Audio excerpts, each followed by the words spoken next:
Hello students, कैसे हैं आप? होप सब स्वस्थ भी होंगे, मस्त भी होंगे, व्यस्त भी होंगे। अब भैया व्यस्त होने का टाइम तो आ ही गया। चढ़ गया सर पे सूरज, आ गए भैया। अब तो आज इस टाइम पे तो अच्छे अच्छे जाग जाते हैं भैया। दिसंबर चढ़ गया है, दिसंबर की भी आज 10 हो गई है। एग्जाम चल रहे होंगे, प्री बोर्ड चल रहे होंगे, बोर्ड्स आने वाले हैं, डर प्रेशर सब कुछ है। बोर्ड में क्या मार्क्स आएंगे, कैसे आएंगे। कुछ ऐसे बच्चे भी हैं जो बहुत मेहनत कर रहे हैं, कुछ ऐसे बच्चे भी हैं जिन्होंने अभी तक पढ़ाई शुरू भी नहीं करी है। कुछ ऐसे बच्चे, खैर बोलना क्या उनके बारे में। लेकिन देखिए, ये बात तो कंफर्म है, बोर्ड के एग्जाम की डेटशीट आने वाली है, और नहीं तो 25 दिसंबर इसी साल आ जाएगी। इस साल सीबीएसई अनाउंस कर देगा कि आप लोगों का सीबीएसई का 10th का पेपर किस डेट को है, फरवरी में है या मार्च में है। जो माइनर एग्जाम्स हैं वो फरवरी में स्टार्ट हो जाते हैं, जिनके जो लैंग्वेज एग्जाम होते हैं, उर्दू तमिल वगैरह जो भी है, पूरा ऑल ओवर इंडिया हमें पता है आपको सीबीएसई फेस करता है। हम लोग सारे सीबीएसई के एग्जाम फेस करते हैं। और लेकिन हाँ, आपके major exam most probably 3rd of March से स्टार्ट हो जाएंगे and you all are going to be free near about 25th of March. चलिए खैर, टाइम बहुत कम है। मैं आज आप लोगों को क्यों मिला हूं और सब लोगों को मैंने क्यों बोला है, ये वीडियो बड़ी इंपॉर्टेंट है, मेरी बात को फोकस करिए। आज मैं आप लोगों के लिए लाया हूं ये 30 डेज का चैनल। 30 डेज, ये 30 डेज मुझे दे दो बस। नंबर चाहिए 95, मैं देता हूं, मेरे से लिखवा लो। 23 ईयर्स का एक्सपीरियंस है। स्टूडेंट मेरे पास आते हैं, साइन करवाते हैं, सर लिख दो ब्लैंक चेक। क्या होगा ब्लैंक चेक का मतलब? ये क्वेश्चन पेपर में ना आया तो मैं ब्लैंक चेक दूंगा। जो क्वेश्चन बता रहा हूं 23 ईयर्स से सिर्फ मैंने, कुणाल सर ने सिर्फ मैथ पढ़ाई है। इतना एक्सपीरियंस है। मेरे पे फोकस करोगे, मेरी बात सुनोगे, मेरी बात मानोगे, 30 डेज सिर्फ 30 दिन मुझे दे दो, नंबर 95 से ऊपर मैथ्स में मैं दूंगा। लेकिन बात मेरी माननी पड़ेगी। नहीं मानोगे तो प्रॉब्लम आ जाएगी। संभालना अपने आप को है, रिस्पॉन्सिबल आपने बनना है। देखिए 30 डेज का चैलेंज है, इस पे फोकस करते हैं। अब इसको क्या करेंगे, कैसे करेंगे, मैं आपको बताता हूं। अगर हम देखो,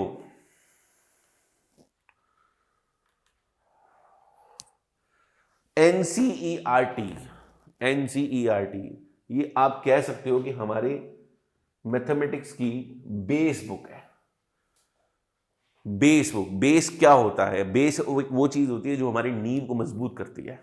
ठीक है, आज भी अगर किसी को प्रॉब्लम आती है, किसी को बुखार चढ़ता है ना, तो सबसे पहले क्या होता है, बेसिक ट्रीटमेंट स्टार्ट होता है। आपको एक क्रोसिन की गोली दे दी जाती है, 5 दिन आप पे फोकस किया जाता है। अगर तबीयत ज्यादा बिगड़ रही है तो आगे टेस्ट में मूव ऑन करते हैं। ये बेस है, ये तुम्हारी क्रोसिन है, समझ लो, ये बेस है। बेस जिसने एनसीईआरटी नहीं करी, बहुत बड़ी प्रॉब्लम है। हाँ, अगर आपने एनसीईआरटी कर लिया अच्छे से, आपने 1 बार 2 बार एनसीईआरटी अपनी खत्म कर ली है तो बस ठीक है। अब एनसीईआरटी करने का टाइम नहीं है। लेकिन एनसीईआरटी अभी भी किसी बच्चे ने अगर नहीं करी, तो मैं आज ये उस बच्चे के लिए बड़ी इंपॉर्टेंट वीडियो है। मैं जो जो टॉपिक्स बोल रहा हूं, जितने जितने टॉपिक्स बोल रहा हूं, उसको भी अगर आप ढंग से कर लेंगे तो एनसीईआरटी आराम से आपके ऊपर हो जाएगी। एनसीईआरटी आराम से कवर अप हो जाएगी। ठीक है जी, एनसीईआरटी बेस है, इसके एग्जाम्पल्स, क्वेश्चन सब ज्यादा अच्छे हैं, सब ज्यादा इंपॉर्टेंट है। उसके बाद आओ जी आप डीपीपी। डीपीपी का मतलब होता है daily practice questions. Daily practice, project कह लो, पेपर्स कह लो, कुछ भी कह लो, ये तो आपका वरदान है भैया, ये तो करना ही है। देखो, पढ़ने का भी एक तरीका होता है। हमारा मैथमेटिक्स जो है ना, बड़ा ही प्यारा सब्जेक्ट है। इसमें फुल कंसंट्रेशन चाहिए, फुल फोकस चाहिए। ऐसे नहीं है कि मोबाइल में रील चलाई और 2 क्वेश्चन करने बैठ गए, ऐसे नहीं होगी तैयारी भैया। साफ सी बात है, आप मोबाइल में चला रहे हो, कान में ईयरफोन लगा रहे हो, ठीक है, अपना रिमोट का टीवी चैनल चल रहा है भैया, स्कोर चल रहा है क्रिकेट का, और साथ में क्वेश्चन नहीं। अगर ये प्रैक्टिस करनी है, अपने आप को इंप्रूव करना है, तो सबसे पहले तो उस कमरे में घुस जाओ जिसमें घड़ी तक नहीं है। बड़ी सीधी बात बोल रहा हूं भैया, साफ और स्पष्ट। कुणाल सर क्या है, साफ और स्पष्ट। उस कमरे में घुस जाओ जिसमें घड़ी नहीं है। उस कमरे में घुस जाओ जहां हाथ में भी तुम्हारे कोई घड़ी नहीं है, वॉल पे कहीं घड़ी नहीं है, कोई फोन नहीं है, कोई कुछ नहीं है। कसम खा लो, कसम खा लो कि मैंने डेली के 30 क्वेश्चन सॉल्व करने हैं। दुनिया इधर की उधर हो जाए भैया, 29 नहीं करने, 31 नहीं करने, चलो 30 तो करो। 31 हो जाए, 34 हो जाए तो अच्छी बात है, कम से कम 30 क्वेश्चन तो करो। सिटिंग पोजीशन में बैठना, सिटिंग पोजीशन बैठना, अपने आप को पहचानो, सोचो कि भाई तुम्हारे को बोर्ड पे लिख लिख के पढ़ने में मजा आ रहा है, ठीक बात है। बोर्ड पे लिख के स्टैंडिंग पोजीशन में, सिटिंग पोजीशन में टेबल चेयर अपनी यूज करो, कमरे में बैठो, आराम से पढ़ो। एक एक क्वेश्चन को खुद स्टार्ट करो, खुद दिमाग लगाओ। अगर आपने एनसीईआरटी अच्छे से कर ली होगी, आपका बेस स्ट्रांग होगा, आपका क्वेश्चन आराम से स्टार्ट हो जाएगा, आपका फॉर्मूला उसके अंदर अप्लाई हो जाएगा, आंसर पीछे चेक करो। ये भी नहीं करना कि क्वेश्चन करते जा रहे हो करते जा रहे हो करते जा रहे हो करते जा रहे हो, पीछे से आंसर चेक नहीं किया, हम गलत करते जा रहे गलत करते जा रहे। नहीं नहीं, पीछे से आंसर जरूर चेक करना है, पीछे से आंसर को चेक करने की तो एक बहुत बड़ी कला है। ठीक है, आप पहला क्वेश्चन उठाया, स्टार्ट करा। एक काम करो, मैं आपको और एक अच्छा तरीका देता हूं, हमारे गुरुजी ने हमारे को ये वरदान दिया था, आपको भी देता हूं, बड़ा मजा आएगा ऐसे करने में। एक ऊपर टॉप की शीट पे ना ऐसे लिखो, question number 1, question number 2, question number 3, question number 4, question number 5, question number 6, question number 7, question number 8, question number 9, question number 10। चलो मैं 10 क्वेश्चन का एग्जांपल देता हूं। बैठने से पहले ही ये बात सोच लो कि ये 30 क्वेश्चन मैंने करके उठने हैं, चाहे कुछ भी हो जाए। आपको लग रहा है कि एक चैप्टर ऐसा है जो आपका ग्रिप नहीं बनी, उसकी स्ट्रांग नहीं बनी, एनसीईआरटी आपने कर लिया, फिर भी आपको लग रहा है कि भैया उसके अच्छे बुक्स आर.एस. अग्रवाल लेवल के क्वेश्चन हमें करने चाहिए, आर.डी. शर्मा के क्वेश्चन लेवल करने चाहिए, तो बिल्कुल करो। इस सिस्टम को मैं कहता हूं टारगेट सिस्टम। टारगेट सिस्टम, इस सिस्टम को मैंने जब पढ़ाना भी शुरू किया था तो इसी सिस्टम को फॉलो किया था। इसमें थोड़ी सी ऑनेस्टी आपको दिखानी पड़ेगी। क्वेश्चन नंबर 1, 2, 3, 4, 5, 6, 7, 8, 9, 10 10 का एग्जांपल दे रहा हूं। 30 डेट डालो अपनी, आप पढ़ रहे हो, 30 क्वेश्चन काउंटिंग लिख दो, 1, 2, 3, 4, 5, 6, 7, 8, 30 तक काउंटिंग लिख लो। क्वेश्चन नंबर 1 आपका हो गया, आपने मार्क करे 30 क्वेश्चन, आपने मार्क करे 30 क्वेश्चन दोस्तों। ठीक है, उसके बाद क्वेश्चन नंबर 1 आपका हो गया, 1 हो गया, पीछे से आंसर आ गया, बल्ले बल्ले मजेदार क्वेश्चन, उसको फटाफट रेड पेन से कट कर दो और एक यहां पे टेलीमार्क का डंडा डाल दो। बहुत बढ़िया, अरे बात ये तो बहुत ही बढ़िया हो गया भैया। क्वेश्चन नंबर 2 हो गया, 3 हो गया, 4 हो गया, 5 हो गया, 2 हो गया, 3 हो गया, 4 हो गया, 5 हो गया, 5 क्वेश्चन आपके हो गए। 6th क्वेश्चन भी हो गया, 7th आपका डाउट है, सर्कल। 8th हो गया, 9th हो गया, 10th आपका डाउट है, सर्कल। फिल्टर हो गए हो आप। 30 क्वेश्चन एक बार ये करके देखो, जब सारे के सारे क्वेश्चन हो जाएंगे ना, इसको ऐसे ऐसे करना, कंप्लीट, मजा आ जाएगा, कितना कॉन्फिडेंस आएगा ना। 5 दिन 10 दिन ऐसे करो, 6ठे दिन अपने आप बुक खुलेगी, अपने आप पढ़ने का मन करेगा दोस्तों।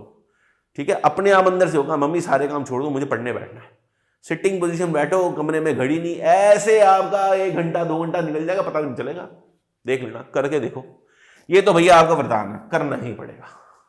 ठीक है, जब आप एनसीईआरटी और डेली प्रैक्टिस पेपर में डेली प्रैक्टिस क्वेश्चन के बीच में आप क्लब करके सेटल हो जाओगे ना, उसके बाद आ जाओ जी आपका एक तो प्रीवियस ईयर का पेपर बोर्ड का निकाल लो, इंटरनेट पर मिल जाएगा, बड़ी सारी वेबसाइट है, पिछले साल का पेपर बुक्स में मिल जाएगा, ओसवाल बुक है, यूलाई बुक है, सैंपल पेपर्स हैं, उन पर फोकस करोगे मिल जाएंगे, उसकी अभी लिंक्स मैं आपको शेयर कर देता हूं। फिर आ जाओ जी सैंपल पेपर। ये तो भैया समझ लो, सुबह उठ के भगवान का नाम लेते हो ना, हनुमान चालीसा पढ़ते हो, दुर्गा चालीसा पढ़ते हो, जो भी पढ़ते हो ना, उसके बाद भैया ये सैंपल पेपर करना शुरू कर दो। 3 घंटे का सैंपल पेपर है। ठीक है, टाइमर लगा के कि भैया 3 टाइमर लगा के 3 घंटे, पहला पेपर 3 घंटे 10 मिनट में होगा, 15 मिनट में होगा, फिर 3 घंटे 10 मिनट में होगा, फिर 3 घंटे में होगा। जब आपका पेपर फुल कॉन्फिडेंस के साथ 2.5 घंटे में होना लग रहा है, हो रहा है, और आपको लग रहा है कि आपके सारे आंसर चेक हैं, तब आएगा मजा। ये बात ना मैंने पहले भी बोली थी, आज भी बोल रहा हूं। इंसान अमीर कब होता है? जब वो ब्लैंक चेक काटता है। स्टूडेंट इंटेलिजेंट कब होता है? जब वो पेपर से एक दिन पहले खेलता है, पढ़ता नहीं, इतनी अच्छी तैयारी हो गई। पेपर वही बढ़िया जिसको खुद आप चेक करके आओ, और आंसर क्वेश्चन भी वही बढ़िया जिसको स्टार्ट आपने बाद में किया, पहले उसका आंसर बता दिया। इतनी प्रैक्टिस हो गई, बल्ले बल्ले हुई कि नहीं हुई? बस थोड़ा सा आप लोगों को ट्रिगर करने की जरूरत है, एक बूस्ट करने की जरूरत है। आप पढ़ोगे, सब पढ़ोगे, पढ़ना है, सबने पढ़ना है। इस गरीबी की दलदल से अगर बाहर निकलना है तो पढ़ना है। पढ़ो, अच्छी पोस्ट लो, अच्छा सब्जेक्ट लो, खूब आगे बढ़ो, खूब पैसे कमाओ, खूब डॉलर में कमाओ। सिर्फ यही एक तरीका है आगे बढ़ने के लिए, पढ़ाई करो। तो चलिए जी, एनसीईआरटी हो गया, प्रीवियस ईयर का क्वेश्चन पेपर हो गया हमारा, डेली प्रैक्टिस के लिए मैंने आपको बताया, सैंपल पेपर हमारा हो गया। सैंपल पेपर एक डेली करना, चाहे दुनिया इधर की उधर हो जाए, सब काम करने हैं, पढ़ना भी है। जिन बच्चों को लग रहा है ना कि वो दिन में सो जाते हैं या दिन में उनको बड़े बाकी क्लासेस में बिजी होते हैं, रात का टाइम निकालो। 11 बजे सब सो जाते हैं, तुम्हारे घर में सब सो जाते होंगे, सब घर में फुल कंसंट्रेशन होती है। 11 बजे पढ़ने बैठो, 1 बजे तक, 1:30 बजे तक, 2 बजे तक पूरा पेपर सेट हो जाएगा। ठीक है, चलो स्पीड बढ़ाओ। अभी आप कैजुअल प्रैक्टिस कर रहे हो, फुल एक्सप्लेनेशन मत दो, लेकिन ऐसे भी पेपर्स करने हैं जिसमें फुल आप सब्जेक्टिव पेपर है। देखो सब्जेक्टिव यहाँ पे गिवन भी चलता है, टू प्रूफ भी चलता है, फिगर भी चलती है, उसकी हैबिट भी डालनी है। तो इसलिए फुल प्रैक्टिस के साथ फुल एक्सप्लेनेशन के साथ तो पेपर 2 सॉल्व होने चाहिए। लेकिन इनिशियली अगर आपको लग रहा है कि स्पीड को इंप्रूव करना है, ठीक है, आप सेक्शन ए उठाओ, थोड़ी बहुत एक्सप्लेनेशन दो, स्टार्ट करो। अब उन बच्चों के लिए, अरे अरे अरे अरे, अब उन बच्चों के लिए भी तो मैं बैठा हूं जो सारा साल नहीं पढ़े भैया। अब देखो, फॉलो करो। हाँ, अरे भैया अब क्या करें, ये देखो जी आपकी शीट। अरे अरे अरे भाई साहब, सीबीएसई वालों ने इस बार फिर पैटर्न चेंज कर दिया। करते रहते हैं ये लोग, हर साल कोई ना कोई चेंज आता रहता है। नंबर सिस्टम आपका 6 नंबर का है। एलजेब्रा, जिसके अंदर टॉपिक काउंट होते हैं पॉलिनोमियल, जिसके अंदर टॉपिक काउंट होता है पॉलिनोमियल, जिसके अंदर टॉपिक काउंट होता है लीनियर इक्वेशन इन 2 वेरिएबल, जिसके अंदर काउंट होता है आपका क्वाड्रेटिक, जिसके अंदर काउंट होता है आपका एपी। ये सारे के सारे चैप्टर आपने कर लिए तो 20 नंबर आपकी झोली में, और सबसे ज्यादा मैक्सिमम मार्क्स आपके अलजेब्रा में ही है। क्या है पॉलिनोमियल? कुछ भी नहीं। क्या है सब बताएंगे आपको, कोई टेंशन नहीं है। कोऑर्डिनेट ज्योमेट्री आपका 6 नंबर है, जिसमें सिर्फ 2 फॉर्मूलाज हैं, ठीक है। ट्रिग्नोमेट्री बड़ा सुंदर टॉपिक है, दिमाग लगता है बड़ा अच्छा। ज्योमेट्री में हमारा आ जाएगा ट्राइंगल्स, सिमिलर ट्राइंगल्स और अपना circles. Area related to circle mensuration में है। सर्कल्स हो गया, ट्राइंगल्स हो गया, ये दोनों टॉपिक्स हमारे इसमें आ रहे हैं। ट्रिग्नोमेट्री आपको पता है क्या है। मेंसुरेशन में हमारा एरिया रिलेटेड टू सर्कल बड़ा सुंदर टॉपिक है। एरिया रिलेटेड टू सर्कल और हमारा सरफेस एरिया एंड वॉल्यूम, ठीक है। स्टैट्स और प्रोबेबिलिटी, ये भी बड़ी अच्छे टॉपिक है, बहुत अच्छे टॉपिक्स है। चलिए अब मेरी थोड़ी थोड़ी अगर आप बात मानेंगे, सुनेंगे, तो मैं आपको हर चीज एक्सप्लेन करूंगा। रियल नंबर ना एक्चुअली में चैप्टर तो बहुत अच्छा है, लेकिन मैं आपको जरूर सजेस्ट करूंगा कि रियल नंबर चैप्टर की तरफ ना इतनी टेंशन मत लो। रियल नंबर चैप्टर की तरफ ना थोड़ा सा ना थ्योरेटिकल बेस्ड टॉपिक है ये, बच्चों को ना मतलब मूड सा नहीं करता। लेकिन इसके अंदर एक ब्लैंक चेक क्वेश्चन है, क्या कि भाई √2 को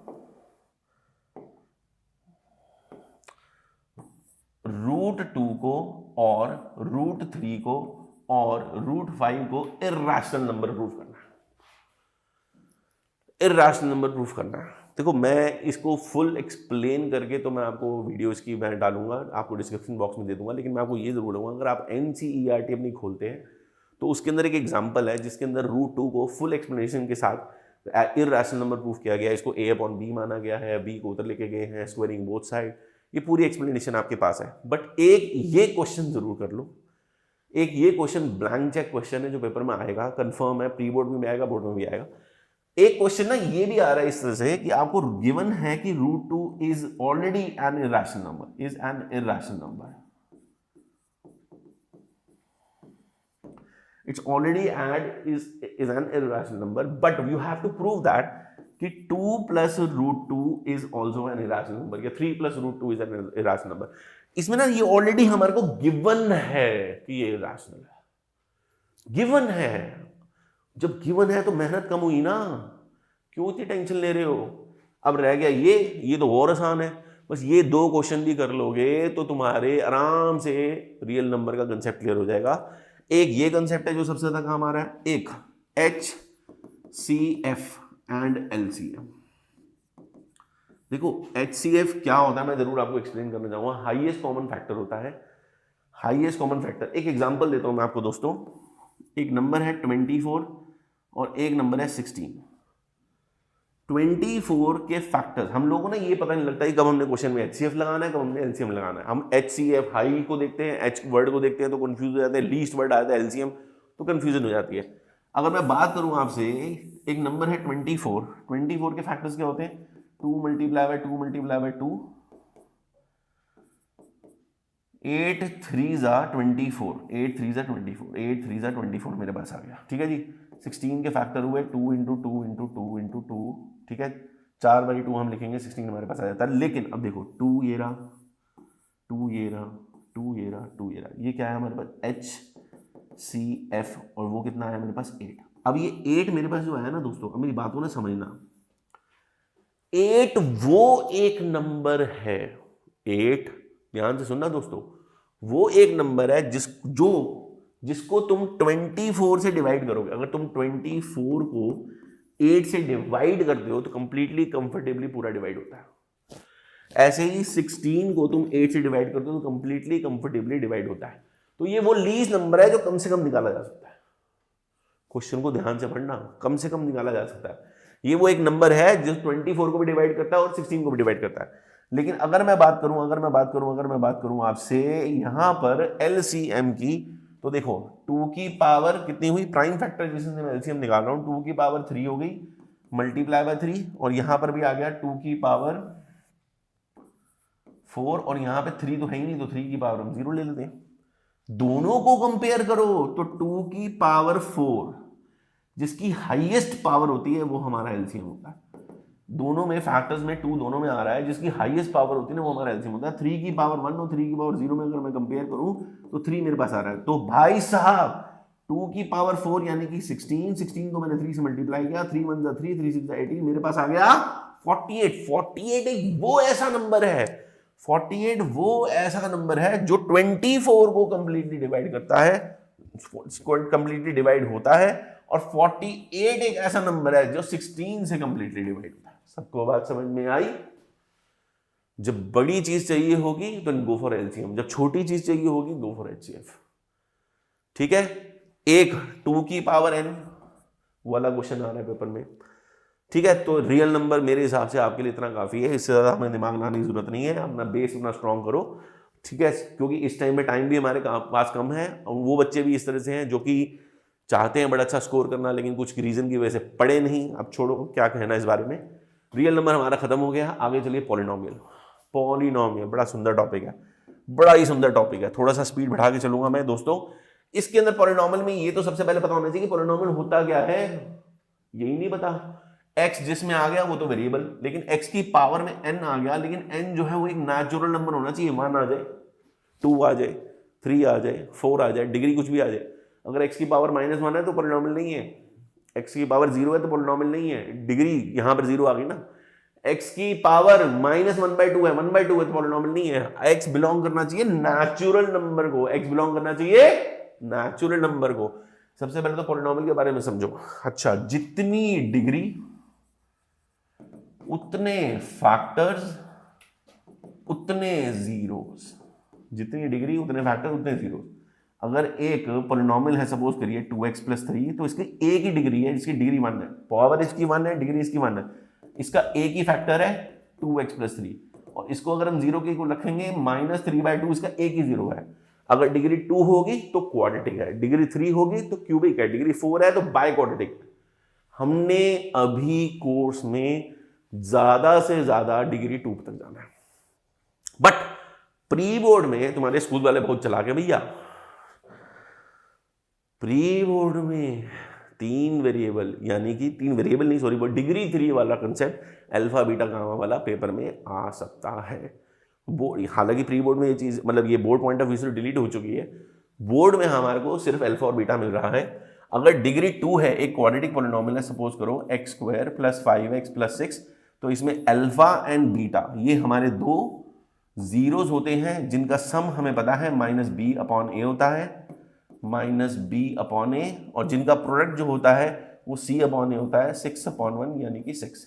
अब इसको यूज करके आपसे रिलेटेड, इससे रिलेटेड क्वेश्चन आ सकता है। सबको बात समझ में आई?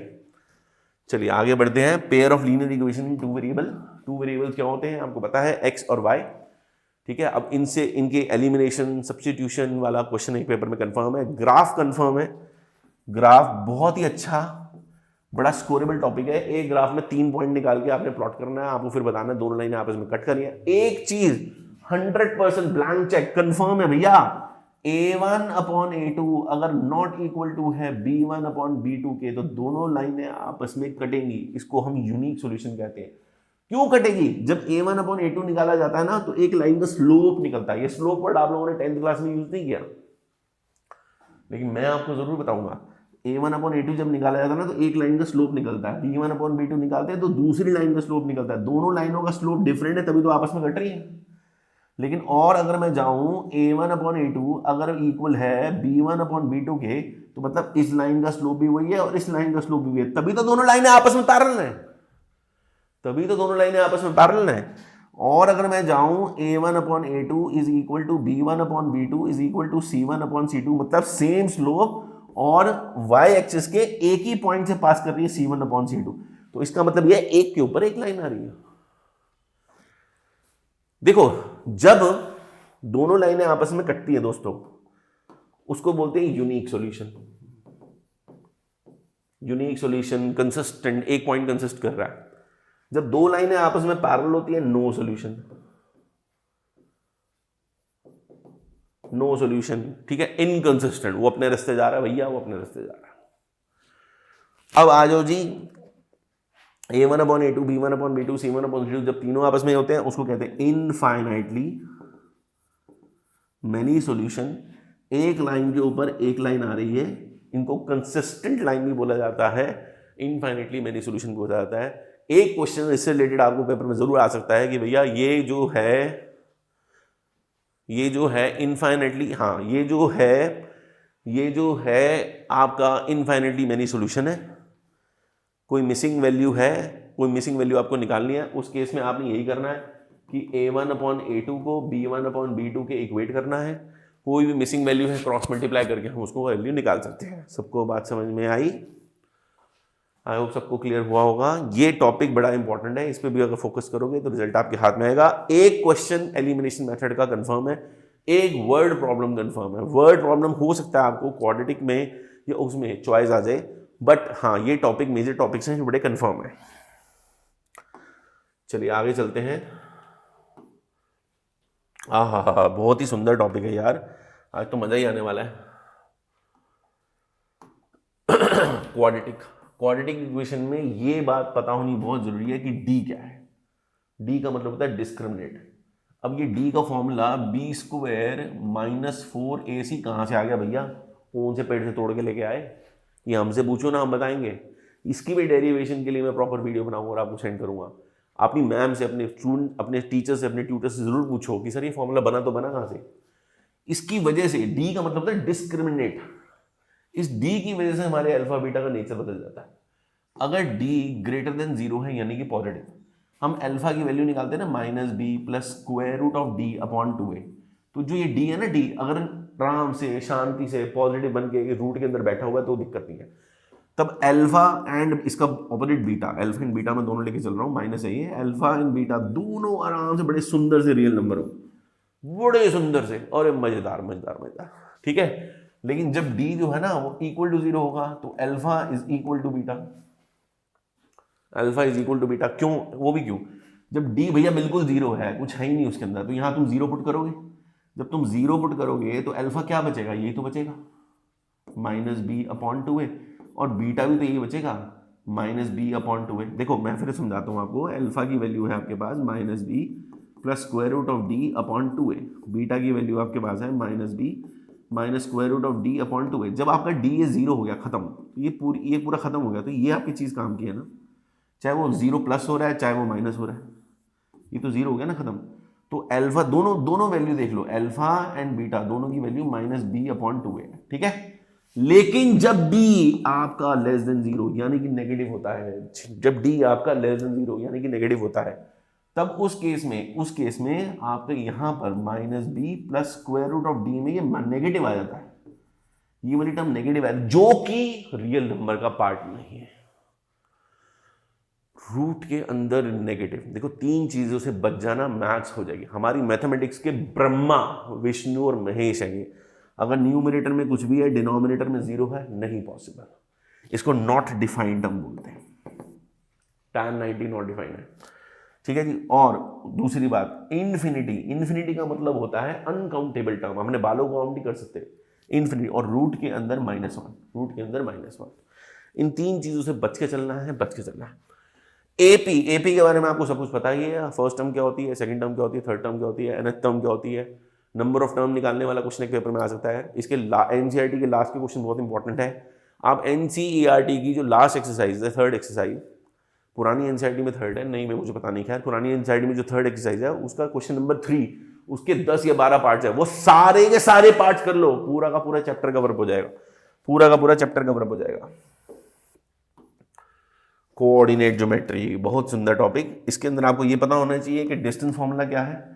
एक पॉइंट ए है, एक पॉइंट बी है, दोनों के बीच का डिस्टेंस अगर आपको फाइंड आउट करना है, ये पॉइंट कोऑर्डिनेट दिया हुआ है x1 y1, ये कोऑर्डिनेट दिया हुआ है x2 y2, distance formula apply करो, रूट के अंदर x2 माइनस x1 का whole square plus y2 minus y1 का whole square, section formula apply करो, मिड पॉइंट फॉर्मूला अप्लाई करो, ये बहुत आना है।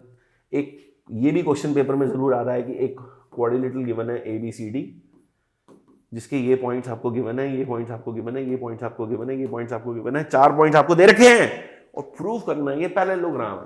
उस केस में ना इतनी मेहनत मत करो कि इसका डिस्टेंस निकालो, इसका डिस्टेंस निकालो, इसका डिस्टेंस निकालो, इसका डिस्टेंस निकालो, फिर चेक करो। आप डायगोनल्स का मिड पॉइंट निकालो।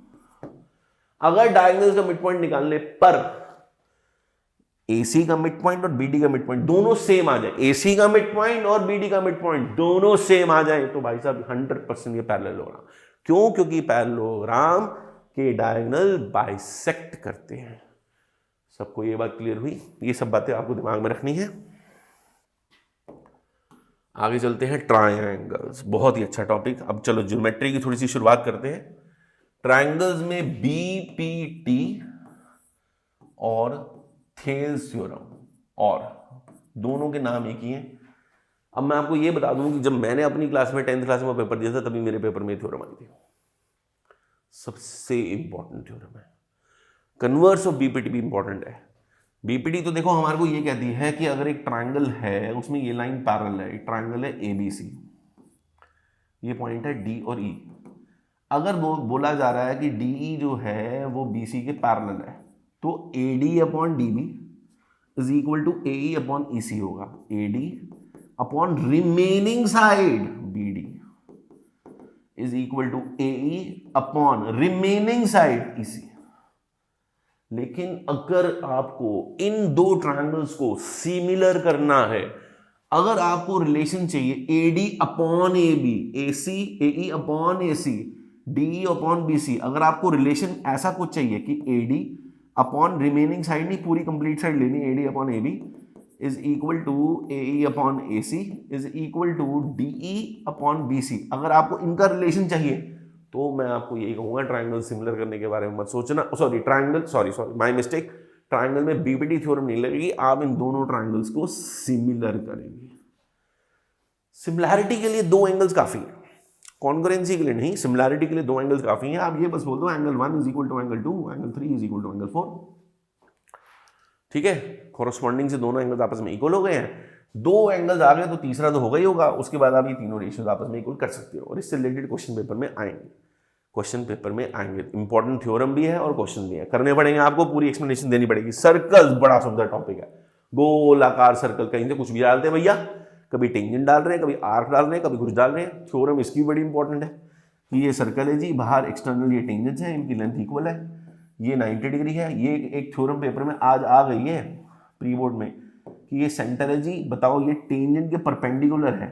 प्री बोर्ड में आ गई है, बोर्ड में आज तक अभी आई नहीं, लेकिन प्री बोर्ड में आ गई है। इसको आपको प्रॉपर थ्योरेटिकल वे में एक्सप्लेन करना पड़ेगा। ज्योमेट्री यहीं पे खत्म होती है हमारी दोस्तों। आगे चलते हैं, ट्रिग्नोमेट्री। देखो इसमें मैं क्या बताऊं, अगर कुछ नहीं कर रहे, देखो वैसे तो ये मेरी असाइनमेंट बुक में कम से कम 145-147 क्वेश्चन का असाइनमेंट है, हम सब ने इसको टाइमली पूरा फिनिश किया। लेकिन अभी भी ये सिचुएशन भी है कि कई बच्चे ट्रिग्नोमेट्री डर लगता है, ट्रिग्नोमेट्री की प्रैक्टिस नहीं करी। देखो बेटा, अगर ऐसी सिचुएशन है तो मैं सिर्फ ये बोलूंगा कि इसकी NCERT का एक एक क्वेश्चन, एक एक एग्जाम्पल कर डालो दोस्त, बिंदास कर डालो। कोई दिक्कत आए, कोई परेशानी आए, मैं बैठा हूं, टेंशन नहीं लेने का। मेरा नंबर नोट डाउन करिए सारे, 9811089121, 9811089121। मेरा नाम है कुणाल गुलाटी, बच्चे प्यार से मुझे कुणाल सर बोलते हैं। You all are most welcome. ये हेल्पलाइन नंबर है, कभी भी कोई पॉइंट में प्रॉब्लम हो मुझे व्हाट्सएप करिए, मैं फुल एक्सप्लेनेशन के साथ आपका कंसेप्ट क्लियर करूंगा। इस नंबर को दिमाग में डालने का भी एक तरीका बताता हूँ, ट्रिग्नोमेट्री है, देखो 9811 वोडाफोन का कोड है, बहुत पुराना। तुम्हारे मम्मी पापा के पास भी अगर बहुत पुराना नंबर चल रहा होगा तो 9810 होगा, 9811 होगा। ठीक है, 9811 वोडाफोन का सबसे पुराना कोड है। आज की डेट में तो ये जियो में कन्वर्ट हो गया है। जब कीपैड को प्रेस करते हैं ना तो 089 ये फोर्थ क्वाड्रेंट वाला राइट एंगल है। कीपैड प्रेस करोगे 0 यहाँ पर होगा, 8 यहाँ पर होगा, 9 यहाँ पर होगा। 1 to 1 11 का स्क्वायर, 1 to 1 11 का स्क्वायर। देखो 1 to 1 11 का स्क्वायर, नंबर दिमाग में डाल दिया। 9811 वोडाफोन का कोड है, 089 राइट एंगल, 1 to 1 11 का स्क्वायर। दिमाग में सेव किया है, मोबाइल में नहीं। मोबाइल की मेमोरी को छोड़ो, अपनी मेमोरी को उठाओ, मेमोरी फास्ट होगी। एनसीईआरटी खींच डालो दोस्तों, बड़ा मजा आएगा, बड़ा अच्छा टॉपिक है ये। आ जाओ जी, heights and distance. Heights and distance में ना मैं आपको एक और अच्छी सलाह देता हूं। जिन बच्चों को लग रहा है ना कि इस टॉपिक में भी ग्रिप नहीं बनी है, पता क्या करो, पूरी एक्सरसाइज की ना सबसे पहले फिगर बना लो। और इससे रिलेटेड भी मैंने एक वीडियो ग्रुप में ऑलरेडी डाल रखी है, यूट्यूब चैनल पे डाल रखी है। देखो पता क्या होता है दोस्तों, ये एक ट्रायंगल है, इसमें ये एंगल है ना थीटा, इसको हम कहते हैं एंगल ऑफ एलिवेशन, ठीक है। और ये एक ट्रायंगल है, इसमें जो बाहरी एक्सटर्नल एंगल है थीटा, इसको हम कहते हैं एंगल ऑफ डिप्रेशन। हालांकि अगर मैं देखो इसको यहीं पे बनाऊं, इसको मैं अगर यहीं पे बनाऊं दोस्तों, देखो ये बना पैरेलल लाइन, ये एंगल थीटा आपका एंगल ऑफ डिप्रेशन। ये एंगल और ये एंगल दोनों आपस में सेम है। क्यों सेम है? क्योंकि बोथ आर ऑल्टरनेट एंगल, एक इधर देख रहा है, एक इधर देख रहा है। बट अब सुनना मेरी बात ध्यान से, मेहनत से ज्यादा अगर हम दिमाग लगाएंगे तो हम आराम से जंग जीत सकते हैं 95 की। मेरे पास बहुत अच्छे बच्चे हैं, बहुत ऐसे बच्चे हैं जिनको मैंने पढ़ाया है, जो सारा साल नहीं पढ़े, नहीं पढ़ पाए, कोई भी रीज़न, किसी के साथ देखो कोई प्रॉब्लम नहीं है, कई प्रॉब्लम्स होती हैं जिसकी वजह से बच्चा नहीं पढ़ पाता, लेकिन लास्ट के इस 30 डेज के चैलेंज को उसने मेरे फोकस किया, मेरी बात को सुना और माना, आराम से उसमें फोकस किया। 30 दिन मुझे अपने दे दिए और वो बच्चा 95 प्लस लेके आया। मैं उसको सामने खड़ा कर सकता हूँ, मुझे कोई प्रॉब्लम नहीं। मेरी बात सुनना ध्यान से जो मैं बोल रहा हूँ। एंगल ऑफ एलिवेशन जो होता है ना, देखो एंगल ऑफ एलिवेशन ये बताता है कि हम नीचे से ऊपर देख रहे हैं, और डिप्रेशन बताता है कि हम ऊपर से नीचे देख रहे हैं। देखो यहां से भी बताता हूँ, एलिवेशन मुझे तब करना पड़ेगा, एंगल यूज करना पड़ेगा, जब मेरे से ऊंची हाइट वाला कोई भी ऑब्जेक्ट या कोई भी बंदा मेरे सामने है। और डिप्रेशन में होता है जब मैं ऊपर से नीचे देख रहा हूं, ठीक है। तो इसीलिए सिर्फ एंगल ऑफ एलिवेशन और डिप्रेशन यूज होता है, इस चीज को जज करने के लिए कि आपके सामने वाला टावर या बिल्डिंग क्या चीज बड़ी है। अगर टावर बड़ी है तो एंगल ऑफ एलिवेशन बनेगा, ठीक है। अगर टावर बड़ी है तो एंगल ऑफ एलिवेशन बनेगा, ये अगर टावर है तो। और अगर बिल्डिंग छोटी है तो एंगल ऑफ डिप्रेशन बनेगा। आई होप मेरी बात सबको समझ में आई। फिर भी कोई दिक्कत हो तो आप मुझे व्हाट्सएप कॉल कर सकते हैं, मुझे कॉन्टैक्ट कर सकते हैं, मेरी अकेडमी में आ सकते हैं। मेरा ऑफलाइन सेंटर दिल्ली पश्चिम बिहार में है। You all are most welcome. हम आपसे कोऑर्डिनेट कर लेंगे। एरिया रिलेटेड सर्कल, इसमें ना ये पता होना चाहिए कि एरिया ऑफ सेक्टर क्या होता है, सेक्टर क्या होता है पता होना चाहिए अच्छे से, ठीक है। उसका फॉर्मूला क्या है पता होना चाहिए, लेंथ ऑफ अ नाक का फॉर्मूला क्या है हमें पता होना चाहिए, ठीक है। और पेरीमीटर ऑफ सेक्टर क्या होता है ये हमें पता होना चाहिए। अब एक चीज मैं आपको और बताता हूं, अगर मैं लेंथ अपना एरिया ऑफ सेक्टर का फॉर्मूला अप्लाई करूं, that is theta upon 360 into pi r square formula होता है। तो पाई आर स्क्वायर का जो आर है ना वो तो मैंने यहां तक दिया, एक छोटा सा आर जब साथ में ना आर स्क्वायर का हमने मल्टीप्लाई कर दिया। लेंथ ऑफ नाक का फॉर्मूला है theta upon 360 into 2 pi r multiply by 2। दोस्तों देखो कितनी बड़ी चतुराई है मैथमेटिक्स की, ये चीज तो सेम है ना। तो एक काम करते हैं ना, इसका ये 2 उठा के यहां लेके आते हैं, l/2 हो गया। इसकी वैल्यू उठाई, 2 नीचे लेके आया, और इसकी वैल्यू जो मेरी निकली है ये l/2, इसको तो यहां से उठा के मैं इधर ले आया ना, l/2 ऊपर डाल दी। तो area is equal to l/2, area is equal to l/2, ये l/2 में डाल दिया into r। This is the simple formula, एक नंबर का जो पेपर में आएगा। इससे रिलेटेड 100% एक क्वेश्चन पेपर में आना है। इसमें आपको एंगल निकालने की जरूरत नहीं है, ये दिमाग वाला क्वेश्चन है। हाँ फिगर्स आएंगी, टेढ़ी मेढ़ी आ सकती हैं, एक क्वेश्चन दिमाग वाला आएगा। एनसीईआरटी इसको हमने आपको कवर करिए, बेस बनाइए। सरफेस एरिया वॉल्यूम, देखो दोस्तों सरफेस एरिया वॉल्यूम के अंदर ना सबसे ज्यादा इंपॉर्टेंट होते हैं फॉर्मूले। लेकिन मैं आपको ये जरूर बोलूंगा, अगर इन फॉर्मूलाज को अच्छे से दिमाग में डालना चाहते हो ना, तो एक बारी क्लास 9th की लास्ट ईयर की या उससे लास्ट ईयर की क्लास 9th की NCERT में से ये पूरा का पूरा चैप्टर एक बार ही कर जाओ, फटाफट देख जाओ, फॉर्मूलाज दिमाग में बैठ जाएंगे। फिर जब दो जॉइंट फिगर आएंगे ना कि एक कोन है एक सिलेंडर है, उनका कर्व सरफेस एरिया चाहिए, टोटल सरफेस एरिया चाहिए, जब इसका टोटल हमें इस पूरी फिगर का टोटल सरफेस एरिया चाहिए ना, तो इसका कर्व सरफेस एरिया लेना, इसका कर्व सरफेस एरिया लेना, दोनों को ऐड करोगे तो इनका टोटल सरफेस एरिया आ जाएगा। लेकिन फॉर्मूलाज याद होने चाहिए, ठीक है। इसलिए क्लास 9 की एक बार एनसीईआरटी देख जाओ। स्टैट्स बड़ा ही अच्छा टॉपिक है, ठीक है। सारे फॉर्मूलाज दिमाग में होने चाहिए। ऑगिव तो आपके कोर्स से हट चुका है, मीन आना चाहिए, मीडियन आना चाहिए, मोड आना चाहिए, ठीक है। दो दो तो क्वेश्चन निकाल लो। ये भी क्वेश्चन एक पेपर में आ सकता है, मीन मीडियन मोड दोनों इकट्ठे। ये भी हो सकता है कि सिर्फ मीन पूछा जाए, सिर्फ मीडियन, सिर्फ मिसिंग वैल्यू वाला भी क्वेश्चन आ सकता है, सिर्फ मीन पूछा जाए, सिर्फ मीडियन पूछा जाए, सिर्फ मोड पूछा जाए, मिसिंग वैल्यू वाला भी क्वेश्चन आ सकता है, एम्पेरिकल फॉर्मूला भी आ सकता है। ये एक ऐसा चैप्टर है जो 1 नंबर में भी आएगा, 2 में भी आएगा, 3 में भी आएगा, 4 में भी आएगा, 5 में भी आएगा, और बड़ा ही खूबसूरत टॉपिक है, स्कोरेबल टॉपिक है। सिर्फ आपकी कंसंट्रेशन है, आप FI को XI से मल्टीप्लाई करें, 2 को आपने 7 से मल्टीप्लाई करें, आप 7 से करना है, ये नहीं कि 2 को आप 8 से करके। जब हम नंबरिंग करते हैं ना, देखो XI ये रहा, ठीक है, FI ये रहा, ये 2 है, ये 3 है, ये 4 है, ये 5 है, ये 6 है, ये 7 है, ये 8 है, ये 9। आपने 2 को 3 से मल्टीप्लाई करना है, 4 को 5 से करना है, 6 को 7 से करना है। गलती से भी आपने 4 को इसको ऊपर नीचे लिखा और 7 से मल्टीप्लाई किया, क्या क्वेश्चन आते हैं। ये गलती मत करना, ये गलती मत करना, ठीक है। चलो जी आगे चलते हैं। स्टैटिस्टिक हो गया, probability, last topic, last topic, last topic हो गई पूरी एनसीईआरटी दोस्तों। प्रोबेबिलिटी बड़ा अच्छा टॉपिक है। प्रोबेबिलिटी में ना देखो, हम सारी दिन में कितनी बार प्रोबेबिलिटी यूज करते हैं तुम्हें भी नहीं पता, तुम्हें भी नहीं पता। मम्मी को किसी चीज की जरूरत है, किसी डॉक्टर की जरूरत है, भैया कोई प्रॉब्लम आ गई, वो डॉक्टर की जरूरत है, 10 फोन खड़केंगे, 10 फोन मम्मी ने करे, भैया बताओ कोई अच्छा डॉक्टर बताओ, अच्छा। मम्मी ने 10 में से 7 लोगों ने बोला कि डॉक्टर गुप्ता अच्छा है, अपने आप डॉक्टर गुप्ता का भैया अपॉइंटमेंट फिक्स। मैथ्स का टीचर चाहिए जी, 10 में से 8 लोगों ने बोला कुणाल सर अच्छे हैं, चलो जी कुणाल सर अच्छे हैं जी, कुणाल सर को फोन आ गया जी, बच्चा आ रहा है जी कल से, ठीक है जी आओ जी, ऑफलाइन भेजो ऑनलाइन भेजो, जैसे मर्जी सेटिंग करो।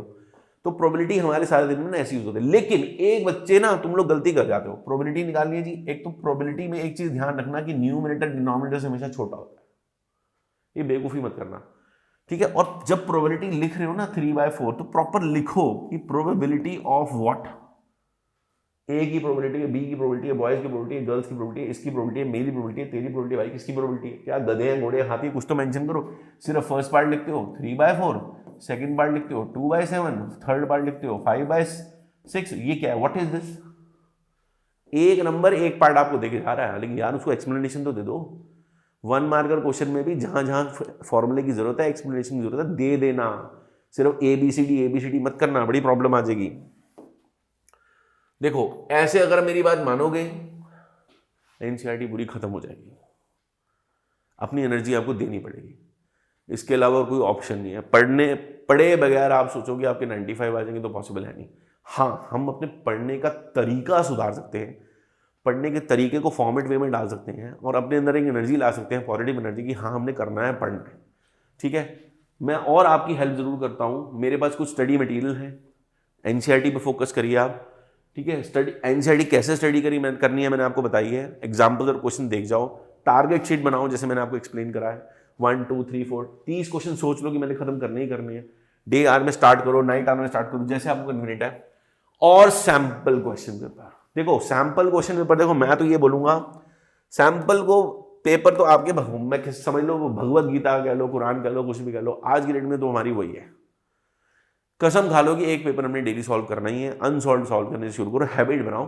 सैंपल पर मैं आपको तो 3 CBSE सैंपल पर तो आपको आराम से इजीली अवेलेबल है, यूलेक सैंपल भी मार्केट में अवेलेबल है, ओसवाल का लिंक मैं आपको शेयर कर देता हूँ, ठीक है। आप लोग उसको लिंक पे कनेक्ट करके आप लोगों को बेस्ट से बेस्ट रेट में बुक अवेलेबल होगी, आप घर पे आपके बुक डिलीवर हो जाएगी, पेमेंट आप लोग ऑनलाइन कर सकते हैं। ओसवाल की भी बड़ा अच्छा कलेक्शन है। एक पेपर उठाओ, पूरा खत्म करो, नेक्स्ट पेपर उठाओ अगले दिन, 2 का टारगेट डेली लेके चलो, नहीं 2 नहीं कर पा रहे तो 1 तो करो कम से कम, ठीक है। डेली प्रैक्टिस क्वेश्चन के बारे में मैंने आपको बताया, पिछले साल का पेपर आपको मिल जाएगा, पिछले साल का पेपर आपको मिल जाएगा, ठीक है। तो ये सब चीजें आपने हैंडल करनी है और मुझे प्रॉमिस करना है कि पढ़ोगे। नहीं पढ़ोगे तो देखो तुम्हारी तुम्हारे से ना तुम्हारे पेरेंट्स कनेक्टेड है। थोड़ा सा इमोशनल बात कर रहा हूँ, इमोशनल होना भी चाहिए, मैं तुम सबसे उम्र में बहुत बड़ा हूँ। तुम्हारे पेरेंट्स जो है ना तुमसे कनेक्टेड है, और कहते हैं अपने सपने जो तुम्हारे पेरेंट्स हैं ना तुम्हारी आंखों से देख रहे हैं, तुम्हारे को देख के कर रहे हैं।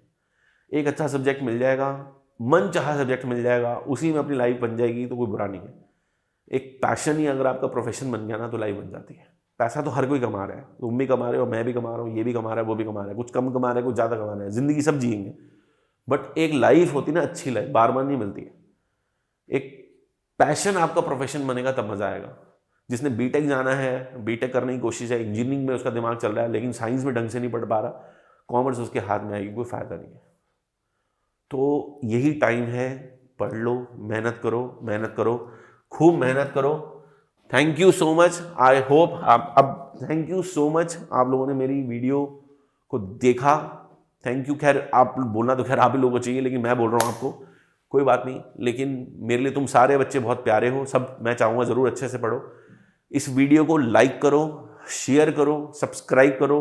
अगर आपको लग रहा है कि ये वीडियो आपके काम की है, आपके फ्रेंड्स के काम की है, जो नहीं पढ़ रहे हैं, नहीं पढ़ पा रहे हैं, उनको ये सब चीज़ें अगर पता लग जाएंगी तो उनका कुछ फ़ायदा होगा, तो गो फॉर दिस। आप इसको शेयर करिए, जितना शेयर करेंगे उतना अच्छा है। सब्सक्राइब करें, ठीक है। और मुझे प्रॉमिस करें कि अब आप पढ़ेंगे, मेहनत करेंगे, खूब मेहनत करेंगे, अपनी ज़िंदगी में खूब आगे बढ़ेंगे, खूब तरक्की करेंगे, ठीक है।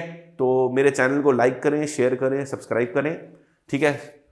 स्वस्थ रहो, मस्त रहो, व्यस्त रहो। Okay bye guys, take care, God bless you all.